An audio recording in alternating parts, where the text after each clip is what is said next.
Action task force, पहले मैं आपको यह बता देता हूं कि फाइनेंशियल एक्शन टास्क फोर्स, आपने एफएटीएफ सुना होगा, ये एंटी मनी लॉन्ड्रिंग और एंटी टेररिस्ट फाइनेंसिंग एक फ्रेमवर्क है। It is based out of Paris और ये मल्टीनेशनल एक फ्रेमवर्क है जिसके थ्रू ये लोग मॉनिटर करते हैं कि किस तरीके से मनी लॉन्ड्रिंग हो रही है, किस तरीके से जो कंट्रीज हैं who are actually financing terrorist, जो टेररिस्ट को फाइनेंस करते हैं, वो क्या गड़बड़ कर रही हैं, उनको ट्रैक करती है। तो विवेक अग्रवाल जो कल्चर मिनिस्ट्री में सेक्रेटरी थे, उनको वाइस प्रेसिडेंट एफएटीएफ नियुक्त कर दिया गया है। अब दोस्तों यहां पे एक बात चल पड़ी है कि क्या भारत इस चीज का फायदा उठा के पाकिस्तान को दोबारा एफएटीएफ में डाल सकता है और क्या भारत इसको परस्यू कर रहा है। पहले मैं आपको एक बात बता दूं दोस्तों, according to my understanding, Bharat wait नहीं कर रहा था कि मिस्टर विवेक अग्रवाल बनेंगे वाइस प्रेसिडेंट एफएटीएफ, फिर उसके बाद भारत पाकिस्तान को डालेगा ग्रे लिस्ट में। ना, these are two separate things. Pakistan 3 बार पहले एफएटीएफ की ग्रे लिस्ट में जा चुका है। पहली बार वो गया था 2 साल के लिए, उसके बाद वो गया 3 साल के लिए, फिर उसके बाद गया 4 साल के लिए। मुझे ऐसा लगता है इस बार जब पाकिस्तान जाएगा तो भाइयों वो 5 साल के लिए जाएगा सीधा ग्रे लिस्ट में। पाकिस्तानियों को ज्यादा फर्क भी नहीं पड़ता एफएटीएफ का, बिकॉज एक्चुअली मैं आपको बताता हूं कि socially, morally and ethically Pakistani इसको गलत काम समझते नहीं है। मैं कोई ट्रोल करने के लिए इनको नहीं बोल रहा, मैं आपको एग्जैक्ट साल बताऊंगा कब कब ग्रे लिस्ट में गए थे। 3 बार पहले जा चुके हैं। आप देखिएगा बहुत कॉमन है पाकिस्तान में कि मस्जिदों के आगे, जैसे दान पेटी होती है, मस्जिदों के आगे एक बॉक्स रखा गया है जिसमें लश्कर तैयबा वाला बैठा है, जैश मोहम्मद वाला बैठा है, और जो मस्जिद में जा रहे हैं पाकिस्तान के अंदर, वो बाहर निकलते हैं 10 रुपए, 20 रुपए, 50 रुपए, 100 रुपए। ये सारी की सारी चीजें पाकिस्तान में बड़ी कॉमन है। अब आप किसी भी संस्था को आप फंड कर सकते हैं जिसकी आपकी मर्जी, और 20-50 रुपए ऐसा कोई नहीं है कि एफएटीएफ इसका कॉग्निसेंस ले। That is not the point. मेरा वो पॉइंट नहीं है और इसका एफएटीएफ से डायरेक्टली कोई रिश्ता भी नहीं है। मेरा पॉइंट यह है कि पाकिस्तानी आवाम के लिए बड़ा नॉर्मल है एक टेररिस्ट आउटफिट को फंड करना, वो उसको अच्छा काम समझते हैं। यहां पे बात सिर्फ लीगैलिटी की नहीं है, यहां पे बात मोरालिटी की है, एथिक्स की है, राइट एंड रॉन्ग की है कि एक समाज, यहां पे मैं समाज, एक भारत का समाज है, एक पाकिस्तान का समाज है, तो पाकिस्तानी समाज इन चीजों को बुरा नहीं समझता, इन चीजों को इनकरेज करता है, इन चीजों को अच्छा मानता है कि रेडिकल इस्लामिस्ट टेररिस्ट्स पाकिस्तान से भारत के अंदर घुसे, यहां पे बेगुनाहों को मारे, तो उनको लगता है ये अच्छा काम कर रहे हैं, लिहाजा लोग उनको पैसे देते हैं। तो ये कहने का ये मतलब है कि एक फ्रेमवर्क है इसका, एक सोशल एक्सेप्टेबिलिटी है। पाकिस्तानी इन कामों को गुनाह नहीं समझते। अब मैं आपको बताता हूं कि कब कब पाकिस्तान ग्रे लिस्ट में गया, यह जानना बहुत जरूरी है। दोस्तों पहली बार पाकिस्तान ग्रे लिस्ट में गया फरवरी 2008 और जून 2010 में यह निकल गया। तकरीबन 2 साल रहा और कारण इसका था deficiencies in anti money laundering, AML and counter terrorist financing, CFT framework. सुकून से मुलाकात कब होती है? दूसरी बार पाकिस्तान ग्रे लिस्ट में गया एफएटीएफ की, यह गया फरवरी 2012 और यह फरवरी 2015 में निकला, यानी कि 3 साल के लिए पाकिस्तान गया और फिर बोला कि साहब एंटी मनी लॉन्ड्रिंग और काउंटर टेररिस्ट फाइनेंसिंग, इसमें शॉर्टकमिंग्स थी इंप्लीमेंटेशन में और कंप्लायंस में, जो कि एफएटीएफ के रिकमेंडेशंस थे, पाकिस्तानी नहीं कर पाए। और तीसरी बार जो पाकिस्तान एफएटीएफ की ग्रे लिस्ट में गया है, पाकिस्तान एफएटीएफ की ग्रे लिस्ट में गया है फिर से तीसरी बार जून 2018 में और 21 अक्टूबर 2022 तक, यानी कि टोटल 4 साल तक पाकिस्तान एफएटीएफ की ग्रे लिस्ट में रहा है। Strategic deficiencies in tackling money laundering and terrorist financing, Pakistan completed both the 2018 and 21 FATF action plans before being removed. तो दोस्तों बात यह है कि पाकिस्तान का एक इतिहास रहा है। दुनिया रिकॉग्नाइज करती है कि पाकिस्तान एक हब है ग्लोबल मनी लॉन्ड्रिंग का। जितने भी गलत काम होते हैं ये पाकिस्तान में होते हैं। मनी लॉन्ड्रिंग हर जगह होती है, पहली बात मैं आपको बता दूं, लेकिन छोटी मोटी मनी लॉन्ड्रिंग एक चीज है। पाकिस्तान में एक इंडस्ट्री है जो मनी लॉन्ड्रिंग करती है, एक पूरी इंडस्ट्री है, और उससे पाकिस्तान, जो लॉन्डर्ड मनी है, उससे पाकिस्तान करता है टेरर फाइनेंसिंग, लश्कर तैयबा, जैश मोहम्मद और दुनिया भर के groups. Most of the groups are anti India groups, but Pakistan also funds anti Iran groups and anti Afghanistan groups. ये पाकिस्तानी स्टेट का नेचर है, क्योंकि पाकिस्तानी फौज लड़ने में थोड़ा सा झिझकती है, थोड़ा सा शर्माती है लड़ने से, लिहाजा उनको ऐसे ग्रुप्स चाहिए जो उनके बिहाफ पे लड़े। अगर पाकिस्तानी फौज इतनी बहादुर होती और इतनी प्रोफेशनल होती, वो खुद लड़ती, उनको क्या जरूरत थी लश्कर तैयबा और जैश ए मोहम्मद की। अब मैं लश्कर तैयबा जैश ए मोहम्मद का नाम क्यों ले रहा हूं, यह भी मैं आपको बता दूं दोस्तों। ये आपको पता होगा कि हाफिज सईद जो कि हेड हैं लश्कर तैयबा के, उनको 33 साल की सजा मिली है, 33 ईयर्स, 33 साल की सजा। लेकिन 33 साल में कुछ लोग कहते हैं 31 साल, क्योंकि कई चीजों में उनकी जो सजा है वो कंकरेंटली चल रही है, यानी कि 31 साल के लिए तो वो जेल तो जाएंगे ही जाएंगे। और आज की तारीख में according to the Pakistani state, Hafiz Saeed jail में है, यानी कि पाकिस्तान ने अपने हाथ धो दिए और बोला कि नहीं साहब, ये जो भी कहते हैं तो फिर ये तो जेल में हमने डाल दिया, जो भी इन्होंने गलत काम करे हमने उनको पनिश कर दिया, वो जेल में है।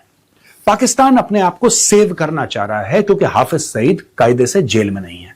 हाफिज सईद अपने एक छोटे मोटे महल में रहता है, छोटा मोटा महल छोटा होता है क्या, लेकिन हां एक लग्जूरियस मैंशन में वो रहता है, लग्जूरियस घर में रहता है, अंदर सारी सुख सुविधाएं हैं, और पाकिस्तानी जस्टिस सिस्टम ने उसके घर को, हाफिज सईद के घर को, या उस जिसको मैं कह रहा हूं छोटा मोटा महल कह रहा हूं, उसको सब जेल डिक्लेयर कर दिया, सब जेल डिक्लेयर कर दिया। यानी कि वो जेल में नहीं है, वो एक घर में है जहां पे उसको सारी सुख सुविधाएं हैं, वो अपने परिवार के साथ रहता है, अपने चेले चपाटों के साथ रहता है, और उस जगह को सब जेल डिक्लेयर कर दिया। यानी कि पाकिस्तानी कानून समझता है कि ये भी जेल है, क्योंकि जज साहब ने ऐलान कर दिया कि साहब ये भी जेल है, जेल वेल कुछ नहीं है, लेकिन ऐलान कर दिया।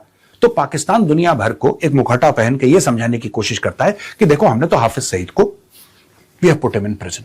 अच्छा, हाफिज सईद को कब कब कितनी कितनी सजा मिली ये मैं आपको बाद में बताऊंगा, लेकिन अब ये समझाना चाहता हूं कि भाई हाफिज सईद का जो लश्कर तैयबा है वो तो यूनाइटेड नेशन से बैंड है, जैश ए मोहम्मद भी यूनाइटेड नेशंस का बैन लगा हुआ है उस पर।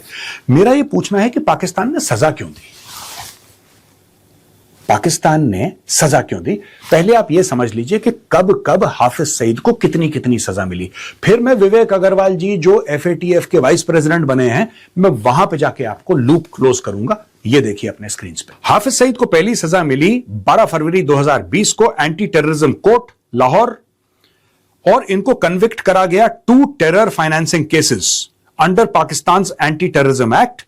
इनको 5.5 साल की सजा दी गई, दोनों केसेस में 5.5, लेकिन यह बोला कि साहब क्योंकि सेंटेंसेस एक साथ रन करते हैं, कंकरेंटली रन करते हैं, तो टोटल सजा इनकी फिर 5.5 साल की ही हुई, और 15,000 रुपए का इनको फाइन यानी कि जुर्माना इनके ऊपर तय किया गया।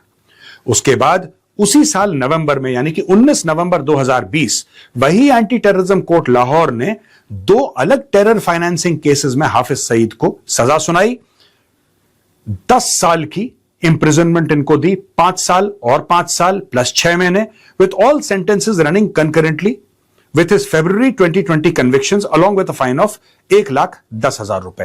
कहने की बात यह है कि पहले 5+5 करी, फिर 10+10 करी, और बोला कि सारे के सारे एक साथ चल रहे हैं, यानी एक के बाद एक नहीं कि अगर 10-10 साल की 2 सजाएं मिली तो पहले 10 काटेगा फिर 10 काटेगा, नहीं, ये दोनों पैरेलल चल रही हैं, राइट। तो ये कर दिया। अब तीसरी सजा जो हाफिज सईद को मिली उसके बारे में आपको बताना चाहूंगा, स्क्रीन पे देखिए। 8 अप्रैल 2022 anti terrorism court Lahore convicted in 2 more terror financing cases filed by the counter terrorism department.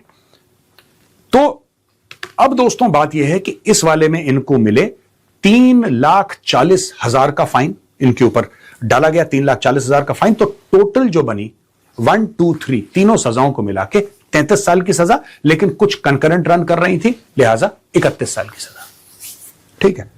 लेकिन बात यह है, असली बात, हाफिज सईद खुला घूम रहा है, हाफिज सईद खुला घूम रहा है, हाफिज सईद को कोई रोकने टोकने वाला नहीं है। पाकिस्तान ने दुनिया भर की जो कोर्ट्स हैं, यूनाइटेड नेशंस, पूरे दुनिया भर की एजेंसीज में धूल झोंकने की कोशिश करी है, झूठ बोलने की कोशिश करी है। जिस आदमी को जेल में होना चाहिए था, और ये पाकिस्तानियों ने डाला जेल में, पाकिस्तानियों ने उसको जेल में डाला है। मैं एक बात जानना चाहता हूं, ये पब्लिकली अवेलेबल इंफॉर्मेशन है। हाफिज सईद पाकिस्तानी आर्मी का हेलीकॉप्टर यूज करता है। Hafiz Saeed is guarded by the SSG. SSG special services group का एक कंपोनेंट है जो कि हाफिज सईद को गार्ड करता है। ये स्पेशल सर्विसेज ग्रुप है क्या दोस्तों? ये पाकिस्तानी आर्मी की स्पेशल फोर्सेस हैं, the elite of the Pakistan army. ये लोग गार्ड करते हैं हाफिज सईद को, ये पर्सनल बॉडीगार्ड्स हैं हाफिज सईद के। इतना बड़ा एसेट है ये पाकिस्तानी आर्मी का दोस्तों। तो दुनिया को ये बोला कि साहब हमने तो उसको 33 साल के लिए जेल में डाल दिया, 33 इयर्स का उसको हार्ड लेबर है वो, जेल कुछ नहीं है, अपने वही छोटे मोटे महल में रह रहा है वो, ऐश अय्याशी की जिंदगी। Everything is funded by the Pakistani government, SSG का उसको प्रोटेक्शन है। लोग आते हैं, वो बाहर जाते हैं, दर्जनों रैली दोस्तों, दर्जनों रैली हाफिज सईद एड्रेस कर चुका है पूरे पाकिस्तान के अंदर, दर्जनों रैली, दंदनाता फिरता है। और दुनिया भर को क्या बता रखा है? नहीं नहीं, हमने तो उसको जेल में डाला है। अब दोस्तों एक और बात बताता हूं आपको, विवेक अग्रवाल जी पहुंच गए एफएटीएफ। मुझे ऐसा लगता है दोस्तों कि पूरी की पूरी ये जो एविडेंस है ये पब्लिकली अवेलेबल इंफॉर्मेशन है, पब्लिकली अवेलेबल इंफॉर्मेशन। पाकिस्तानियों को लगता है दुनिया बेवकूफ है, because they are used to dealing with such a population of Pakistan whom they can fool just like that। अब दोस्तों पाकिस्तानी आवाम को, कौम को बेवकूफ बनाना क्यों आसान है? आप देखिए इनके field marshal, so called field marshal की जरा स्पीच सुनिए। हमने अल्लाह की मदद आते हुए देखी, महसूस की। वही अंसुरकुमुल्लाहु फला गालिब लकुम, हमने महसूस किया। तो जो कहा हुआ है ना, इसमें 100% हकीकत है कि फजाए बद्र पैदा कर, फरिश्ते तेरी नुसरत को उतर सकते हैं गर्दों से, कितार अंदर कितार अब भी। सिर्फ ये कि हमने अपने तौर तरीकों को ठीक करना है बस। और ये बुनियाद महसूस के अंदर ये हुआ, ला इलाहा इल्लल्लाह वहदहू सदक। Today, for the very first time in India, we are putting a hatchback through something far more extreme, a Tiago CNG. सदक। देखा दोस्तों आपने, ऊपर से फरिश्ते आए थे, रूहानी ताकतें आई थी। जो कौम इन सब चीजों में यकीन रखे 2026 में, उनको कितना आसान होगा यह समझाना कि उन फरिश्तों में से एक हाफिज सईद है। कितना आसान होगा समझाना। तो दोस्तों यही बात है कि विवेक अग्रवाल जी को पूरी मेहनत करनी चाहिए वहां पर जाके। Make sure that this time Pakistan goes into the grey list and if possible in the future goes into the black list. ये बहुत जरूरी है क्योंकि Pakistan is a state that openly supports terrorism and not just supports terrorism, it is proud of the fact that socially, मैं सिर्फ पाकिस्तानी फौज की और ऐसा ही बात नहीं कर रहा, राइट? आप किसी आम पाकिस्तानी को सड़क पे जाके पूछिए कि ओसामा बिन लादेन के आपका हीरो है कि नहीं, वो बोलेगा कि हमारा हीरो है। ये देखिए परवेज मुशर्रफ, जो पाकिस्तान के प्रेसिडेंट, पाकिस्तान के आर्मी चीफ, वो रिटायर होने के बाद जब उनका इंटरव्यू लिया गया, उन्होंने क्या बोला खुद सुनिए। माहौल इधर 1979 से बहुत तब्दील होता चला रहा है। एक रिलीजियस मिलिटेंसी हमने पाकिस्तान के हक में यहाँ इंट्रोड्यूस की सोवियट्स को निकालने के लिए। ठीक है। हम मुजाहिदीन लाए पूरी दुनिया से, हमने तालिबान को ट्रेन किया, उन्हें वेपन्स दिए, उनको अंदर भेजा, वो हमारे हीरो थे। ठीक है। ये जो हक्कानी है, हीरो है हमारा जी, ठीक है, 80s का हीरो है, बिल्कुल है। ओसामा बिन लादेन हमारा हीरो था, CIA का भी। देखा दोस्तों, ओसामा बिन लादेन